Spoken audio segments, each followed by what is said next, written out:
The excitement of a new year has slowly eased into an easy rhythm now. I have been content with familiar routines at work, and have also been pretty successful in finding joy in all other moments in between. The slow, the mundane, and the delightful.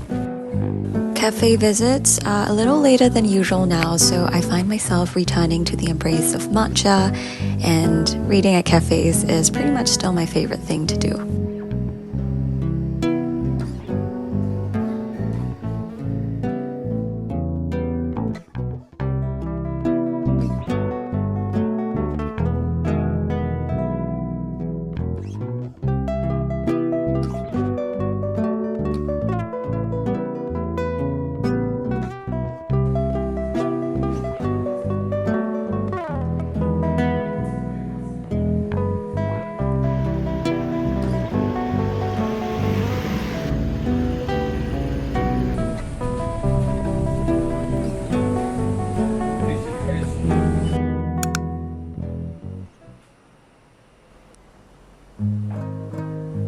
So a while back, my friend bought us some canvases to do some painting together, but we have been procrastinating for the longest time.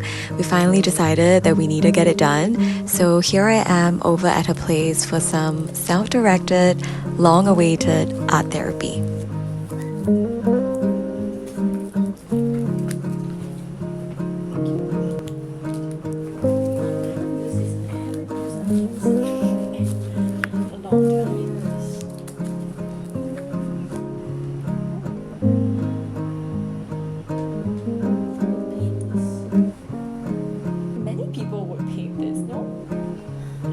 They need some skills. Oh.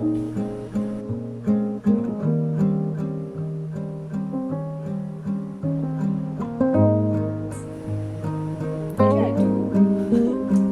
No lah, suitable for a chill day.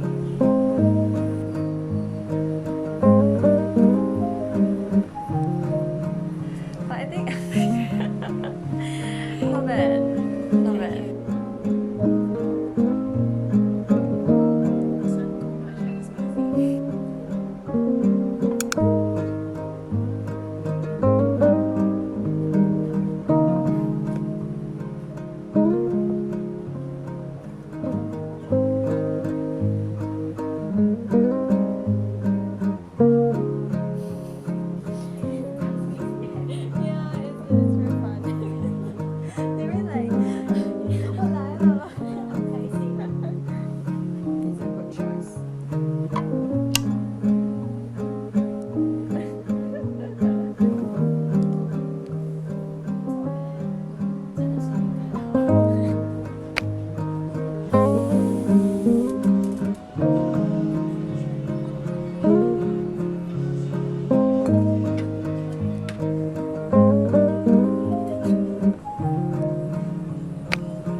Creamy or not so creamy?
So the other day I was talking to my friend B and she mentioned how she's trying to be more thoughtful about the way she consumes her media.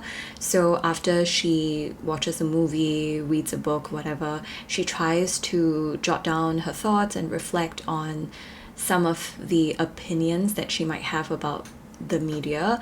I thought it was a great idea. In fact, I tried to do something similar last year where I had a media consumption diary on Excel. But 3 months in, and I abandoned that project. So I'm trying to do that again this year because I think there is a lot of merit in reflecting on the things that we consume. Because otherwise, if we don't make time, then we, or I, tend to forget about that book or film. Anyway, today I would like to talk about Small Boat by Vincent Delacroix. So this book I finished probably like 2 weeks ago. I finished it pretty early on in the year, and for how slim it is, it's pretty thought-provoking, so I would actually recommend this. So this book is based on a real incident in November 2021 where a group of migrants were trying to cross the channel illegally from France to the UK, and they were on a rubber dinghy boat. Midway through, they ran into trouble and they decided to call both the French and the UK Coast Guard, but no help was rendered, and 27 out of the 29 people didn't make it in the end. Investigations were launched and it was discovered that there were failings on so many levels, including that of the phone operator of the French Coast Guard, where she essentially didn't do her job properly, didn't send help, and told the migrants that they were now in British waters, and as such, the French will not be able to do anything to help them. And so this book is a reimagined perspective of this French Coast Guard. As the reader, it's very disconcerting because she essentially denies any responsibility. But there's also some truth in what she's saying because she maintains that she is the last link of a long chain of people who have failed the migrants, and that she's just a scapegoat for being the last blind eye turned to them. I think this book raises a lot of questions about whether empathy without action has any value, about whether the injustices in the world are due to the collective failings of humanity. And it made me think a lot. You will struggle as the reader to judge this person, but at the same time acknowledge that there is some truth in what she's saying. So yes, I would definitely recommend this book. It's also very slim, so you can finish it very quickly.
So the day before, I decided to go shop for some treats for Kyo and also brought treats for the humans. Thinking a lot, and I've been drinking myself down the drain. You used to live within the clouds, and so somehow I had stayed grounded for more than 5 years. I'm terrified for you now. I show the woman I once knew I hope I'll find you soon. Not today. Not today. Not today. Not today. I would have told you not to leave, or not to wander, not to breathe without your oxygen. But what ifs cannot bring you back, and truth is I'm not.